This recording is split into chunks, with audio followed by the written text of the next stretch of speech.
দয়ার কুল কিনানাই, তোমার দয়ার শেষ সীমানাই। ও গো প্রভু, ও গো মালিক, ও গো রহমান, ও গো রহিম। ও গো প্রভু, ও গো মালিক, ও গো রহমান, ও গো রহিম। তুমি তো প্রভু মহান, তুমি তো প্রভু মহান।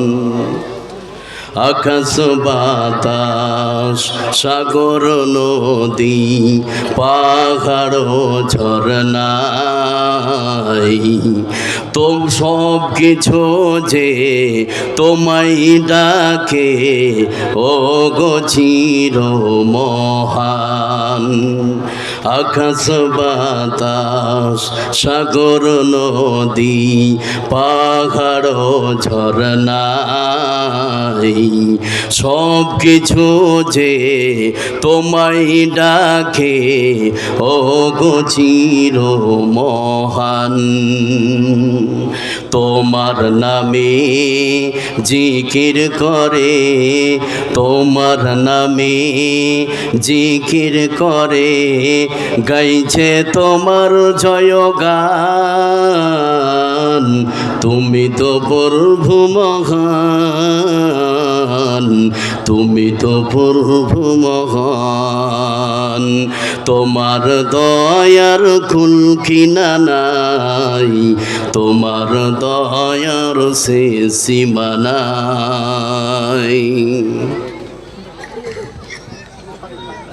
উপস্থিত আজকের সভার মাননীয় ও সম্মানীয় সভাপতি সাহেব, সামনের বসে থাকা ভাই ও আব্বাজানেরা, পর্দার আড়ালের মা ও বোনেরা, আমাদের আজকে প্রথম যেটা কাজ সেটি হচ্ছে মহান আল্লাহ পাকের প্রশংসা করা।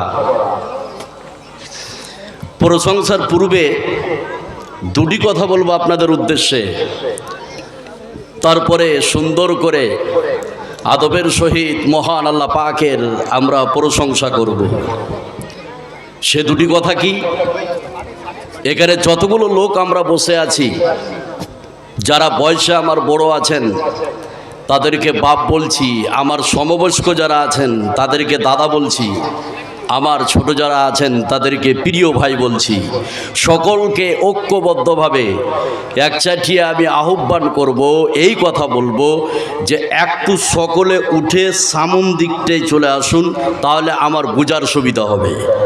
যারা বড় আছেন বাপ বলছি, বাপ, যে আপনার ছেলেও এভাবে আপনাকে বলেনি।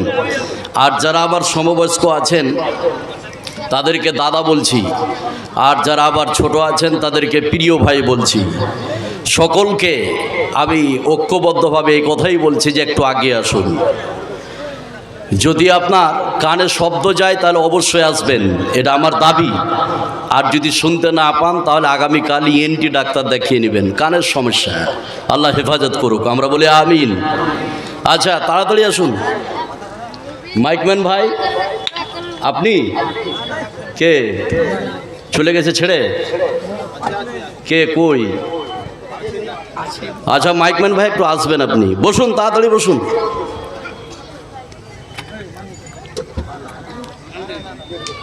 মাশাআল্লাহ।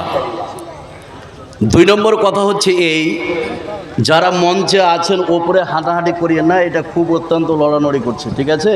তো আপনারা একটু বসুন, এমনি ধীর স্থিরভাবে একটু কথাগুলো শোনার চেষ্টা করবেন। মাইকম্যান ভাই, আপনি কোথায় আছেন? একটু আসবেন। তো চলুন, এবার একটা পরিবেশ হলো মোটামুটি। এখানে যতগুলো লোক আমরা আছি, আপনি বক্সের সাউন্ড কমান আর হরেনের সাউন্ড একটু বাড়ান, বুঝছেন কি?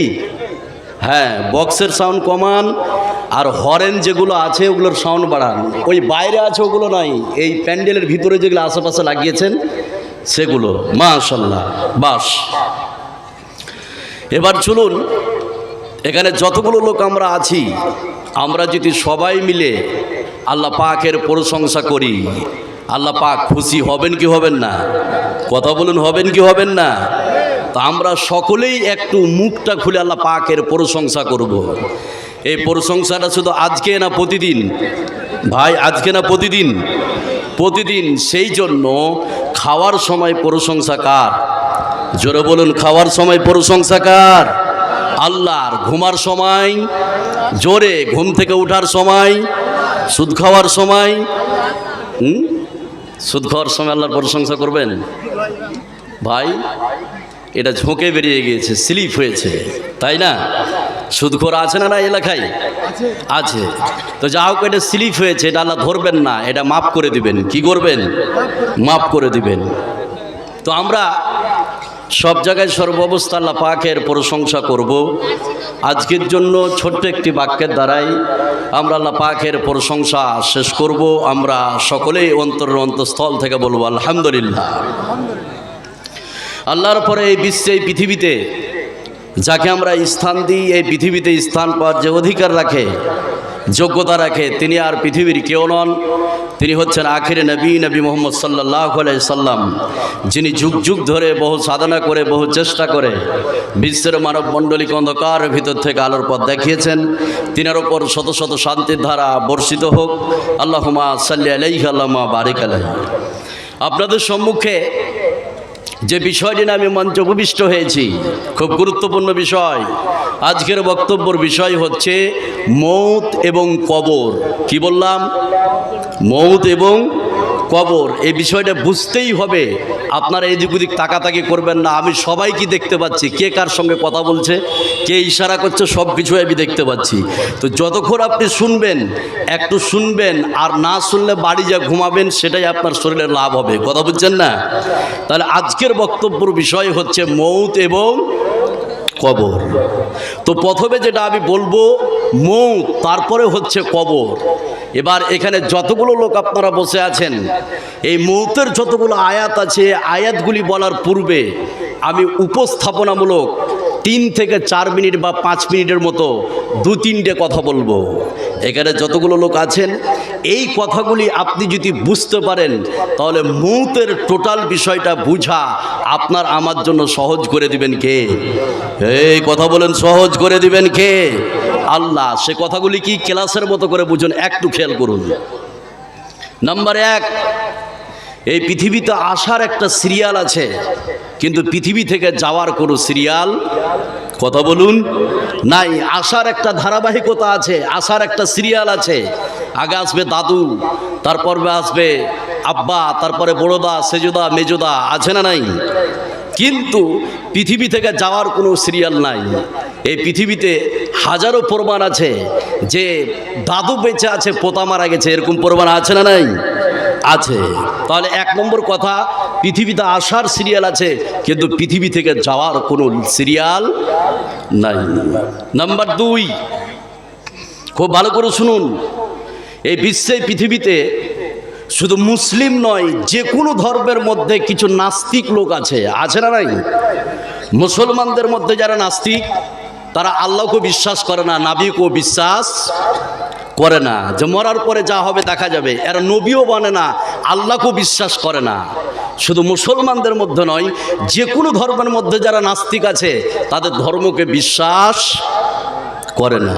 কিন্তু একটা বিষয়ে পৃথিবীর সকল মানুষ ঐক্যমত, একমত। নাস্তিক হোক, আস্তিক হোক, বেঈমান হোক, বেনামাজি হোক, একটা বিষয়ে সবাই ঐক্যমত যে একদিন মরতে হবে। এটা বিশ্বাস করে কি করে না? ভাই, করে কি করে না? যে নাস্তিক আল্লাহকে মানে না, রাসূলকে মানে না, সেও জানে কি একদিন মরতে হবে। নাম্বার 3, খুব ভালো করে শুনুন। এই বিশ্বে, পৃথিবীতে আপনি কোনো ফার্মেসি গেলেন, ওষুধের দোকানে, তো ওষুধের দোকানে একটা ওষুধ কিনলেন, তো ওষুধের ডেট মারা আছে যে ডেট এক্সপায়ার, ডেটটা শেষ হবে 2023-এ। এখন 2024 চলছে, এবার এখানে যতগুলো লোক আছেন বসে, ওই ওষুধটা কেউ কিনবেন? কথা বলুন, কিনবেন না। যেটা 26 বা 27 বা 28 লেখা আছে সেই ওষুধটা আপনি কিনবেন, আছে না নাই? তা আজকে মেডিকেল সায়েন্স ওষুধের গায়ে লিখতে পারছে, তাদের এতটা ক্ষমতা আছে যে ওষুধকে রিসার্চ গবেষণা করে ওষুধের গায়ে লিখতে পারছে যে এই ওষুধটা 2024, 25, 26, 30 পর্যন্ত ইউজ করা যাবে। আজকে শুধু ভারতবর্ষের মেডিকেল সায়েন্স নয়, সারা বিশ্বের মেডিকেল সায়েন্স যদি এক জায়গায় ঐক্যবদ্ধভাবে জমা হয়ে মানুষকে নিয়ে যদি গবেষণা করে, মানুষের গায়ে লিখতে পারবে যে এই মানুষটা 2026 পর্যন্ত বাঁচবে। এই কথা বলুন, ওষুধের মতন লিখতে পারবে? পারবে। মানুষের আজকে মেডিকেল সায়েন্স লিখতে পারবে যে এই মানুষটা 2040 পর্যন্ত বাঁচবে, লিখতে পারবে? পারবে না। শুধুমাত্র কেবলমাত্র একজনে লিখে দিতে পারে, তার নাম, এই কথা বলুন, তার নাম কি? আল্লাহ। আর দুটি কথা বলে আমি আয়াতের দিকে যাব, খুব সহজে বুঝতে পারবেন। এই বুঝবে না? ও এবার খেয়াল করুন, আর দুটি কথা বলি আপনাদেরকে। সালাম বা মুলাকাত আমরা সামনাসামনি করি না পিছন দিক থেকে? ভাই, সামনাসামনি। সালাম বা মুলাকাত আমরা সামনাসামনি করি, আছে না? আছে। নাম্বার 2, কোনো ব্যক্তিকে যদি শত্রু আক্রমণ করে পিছন দিক থেকে, তাহলে সামন দিকে দৌড় মারবে, বাঁচার কোনো সুযোগ আছে, লুকাবার কোনো জায়গা খুঁজতে পারবে, রাস্তা খুঁজতে পারবে, কাউকে ডাকতে পারবে, আছে না নাই? আছে। কিন্তু কোনো ডাকাত যদি, কোনো শত্রু যদি, কোনো দুষ্কৃতী যদি সামন দিক থেকে আক্রমণ করে একটা মানুষকে, সে মানুষটা সেন্সলেস হয়ে যায়, আর দিশা করতে পারে না কি করবে, আছে না নাই? আছে। তো মানুষের মুখ পিছন দিক থেকে আসবে না, কোন দিক থেকে আসবে? কথা বলুন, সামন দিক থেকে আসবে। আপনার সঙ্গে হ্যান্ডশেক মুলাকাত করবে, যায় এক ধাপ আপনি সামন দিকে এগোতে পারবেন না। এবার আয়াতটা বলছি, একটু খেয়াল করুন, তাহলে বুঝতে পারবেন। আল্লাহ রাব্বুল আলামিন বলেন, قل إن الموت الذي تفرون منه فإنه ملاقيكم। আল্লাহ রাব্বুল আলামিন বিশ্বনবীকে বলছেন, হে নবী আপনি বলুন, হে পৃথিবীর মানুষ, তোমরা মরণ থেকে পালায়ন করো না, তোমরা মরণ থেকে পালায়ো না। মরণ থেকে যেখানে তোমরা পালাও না কেন, মত তোমাদের সঙ্গে সাক্ষাৎ করবে, মত তোমাদের সঙ্গে সামনাসামনি দেখা করবে। জোরে বলুন সুবহানাল্লাহ। এক ধাপ আগার ক্ষমতা, কথা বলুন, নাই। খুব ভালো করে শুনুন, আমাদের ভারতবর্ষের যিনি প্রধানমন্ত্রী, তার নাম কি? এই জোরে বলুন, তার নাম কি? নরেন্দ্র মোদী। উনি যে গাড়িটাতে চলাফেরা করেন ওটা হচ্ছে বুলেট প্রুফ, নাকি মৌলানা সাহেব? ওই গাড়িতে যদি আপনি গুলি করেন তাহলে গুলি লাগবে? লাগবে না। তাহলে পৃথিবী কত আধুনিক, পৃথিবী দেখেন কত আধুনিক। প্রধানমন্ত্রী যে গাড়িতে চলাফেরা করে সেটার নাম হচ্ছে কি? Bullet proof. আপনি ফায়ার প্রুফ তার দেখেছেন? যেগুলো প্লেনে লাগানো হয়, প্লেনে, ওই তারগুলির নাম কি? Fire proof. আগুন যদি ধরান আগুন ধরবে না। Fire proof pipe, fire proof না, আপনার ওয়াটার প্রুফ গেট, যেগুলো বাথরুমে লাগানো হয়, ওয়াটার প্রুফ গেট। তাহলে পৃথিবীতে আজকে বিজ্ঞানীরা fire proof pipe, fire proof gate এবং আপনার বুলেট প্রুফ গাড়ি তৈরি করেছে। বিশ্বের বিজ্ঞানীরা গবেষণা করে আজরাইল প্রুফ একটা ঘর তৈরি করতে পারবে। এই কথা বলুন, আজরাইল প্রুফ ঘর তৈরি করতে পারবে? যেখানে আজরাইল ঢুকবে না, পারবে? কিয়ামত পর্যন্ত সম্ভব কি? সম্ভব নয়। যতই আপনি ঘরকে আপনি বানান, যেভাবে বানান না কেন, আজরাইল প্রবেশ করতে পারবে কি পারবে না? তাহলে পৃথিবীর বিজ্ঞানীরা এতগুলো আধুনিক সব কিছু তৈরি করেছে, আজরাইল প্রুফ ঘর তৈরি করার ক্ষমতা নাই। এই কথা বলে দিয়েছে কে? আল্লাহ। এবার আয়াতটা বলছি, খুব সহজ আপনি বুঝতে পারবেন, একটু খেয়াল করুন। আল্লাহ রাব্বুল আলামিন বলেন, আইনামা তাকুনু ইউদরিকুমুল মাউতু ওয়ালাউ কুনতুম ফি বুরুদিম মুশাইয়াদা। আল্লাহ রাব্বুল আলামিন বলেন, তোমরা যেখানে থাকো না কেন মৌত তোমাদেরকে পেয়ে যাবে। যেখানে তোমরা থাকো না কেন মৌত তোমাদেরকে পেয়ে যাবে। যদিও তোমরা সুরক্ষিত দুর্গে অবস্থান করো, মৌত তোমাদেরকে খুঁজে বের করে নিবে। জোরে বলুন সুবহানাল্লাহ। সুরক্ষিত দুর্গে তুমি যদি অবস্থান করো, লুকাও, মৌত থেকে বাঁচার সম্ভাবনা এই কথা বলুন আছে আছে নাই। মৌত এমন একটি মরণ ব্যাধি, এমন একটি অসুখ, ভয়ঙ্কর অসুখ। আপনার বাপকে অসুখ হয়েছে, ভালো করে শুনুন, আপনার বাপকে অসুখ হয়েছে, মরণ রোগে ধরেছে, মরণ রোগে। বিশ্বের কোনো ডাক্তার তার চিকিৎসা করতে পারবে? কথা বলুন পারবে কি? আপনি তাড়াতাড়ি নিয়ে চলে গেলেন শিলিগুড়ি, এবার শিলিগুড়িতে দেখলো যে কাজ হবে না, তার মানে আপনার বাপকে মরণ রোগে ধরেছে। এবার ওখান থেকে ভারতের একটু ভালো জায়গায় নিয়ে গেলেন। সেটা কোথায়? সেটা হচ্ছে বেঙ্গালুরু মণিপাল হাসপাতাল আছে না, সেখানে আপনার বাপকে নিয়ে যান, সেখানেও কাজ হলো না। ভারতের তার থেকে একটু ভালো জায়গায় নিয়ে যান, সেটা হচ্ছে আপনার ভেলুর সিএমসি হাসপাতাল, নাম শুনছেন? সেখানেও নিয়ে যান, সেখানেও কাজ হলো না। ভারতের তার থেকে একটু ভালো জায়গায় নিয়ে যান, সেটা হচ্ছে চেন্নাই অ্যাপোলো হাসপাতাল আছে না নাই, সেখানে আপনার বাপকে নিয়ে যান, সেখানেও কাজ হলো না। এবার ভারতবর্ষের সব থেকে বিখ্যাত, সব থেকে বড় হাসপাতাল যেটা দিল্লিতে অবস্থিত, যার নাম হচ্ছে এইমস আছে না, তার বাপকে যদি আপনার ওই বাপকে যদি নিয়ে যান এইমসে, কোনো চিকিৎসা হবে? তার থেকে যদি ভালো জায়গায় নিয়ে যান সিঙ্গাপুর মাউন্ট এলিজাবেথে, সেখানেও চিকিৎসা হবে না। বিশ্বের সব থেকে যেটা বড় হাসপাতাল, বিশ্বের সব থেকে যেটা বিখ্যাত হাসপাতাল, যেটা আমেরিকায় অবস্থিত লস অ্যাঞ্জেলেস ক্যালিফোর্নিয়ায়, যেই হাসপাতালের নাম হচ্ছে মায়ো ক্লিনিক। কি বললাম? এই কথা বলুন, কি বললাম? মায়ো ক্লিনিক বিশ্বের সেরা হাসপাতাল। ওখানে যদি আপনার বাপকে নিয়ে যান, আর যদি আপনার বাপকে মরণ রোগে ধরে নাই, ওই মায়ো ক্লিনিকে নিয়ে গেলে কোনো চিকিৎসা হবে? কথা বলুন, হবে না, কেউ চিকিৎসা করতে পারবে না। আশ্চর্য ধরনের একটা অসুখ, সে কথা আল্লাহ পাক কোরআনে কারীমের মধ্যে বলছেন, কোনো লাভ হবে না। আল্লাহ রাব্বুল আলামিন বলেন, كلا إذا بلغت التراكيا وقيل من راك وجن عنه الفراق والتفت الساق بالساق إلى ربك يومئذ المساق। আল্লাহ রাব্বুল আলামিন বলেন, শুনে নাও, মানুষের কণ্ঠনালী যখন মত যখন কণ্ঠনালীতে উপস্থিত হবে, তখন বলা হবে বিশ্বের কোনো ডাক্তার আছে নাকি তাকে বাঁচাতে পারে, বিশ্বের কোনো কবিরাজ আছে নাকি তাকে বাঁচাতে পারে। মানুষ তখন বুঝে নিবে পৃথিবীতে এমন কোনো ডাক্তার নাই তাকে বাঁচাতে পারে, পৃথিবীতে এমন কোনো কবিরাজ নাই তাকে বাঁচাতে পারে। এখন তার পৃথিবী থেকে বিদায় নেওয়ার পালা শুরু হয়েছে।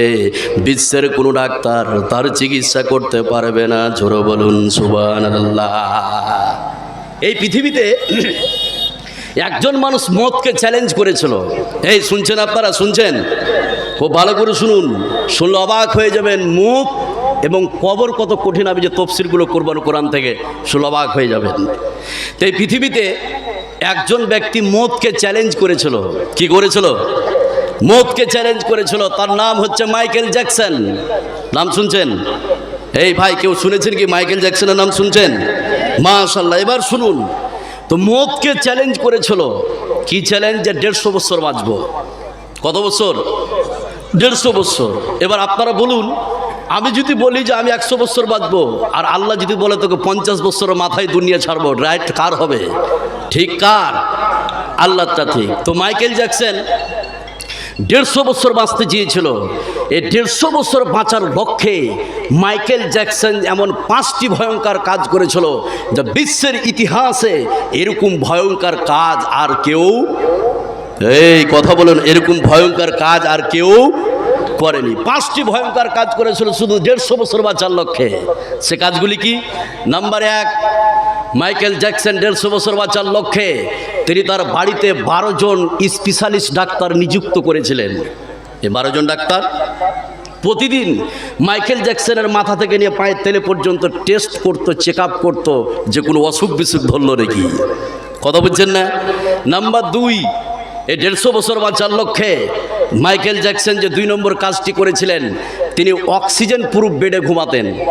রাত্রিবেলায় অক্সিজেন প্রুফ বেডে ঘুমাতেন, যে যাতে করে শ্বাস নিঃশ্বাসের কোনো কষ্ট, কথা বলুন, না হয়। নাম্বার 3, এই 150 বছর বাঁচার লক্ষ্যে মাইকেল জ্যাকসন যে 3 নম্বর কাজটি করেছিলেন, তিনি চরম বিশুদ্ধ খাবার খেতেন।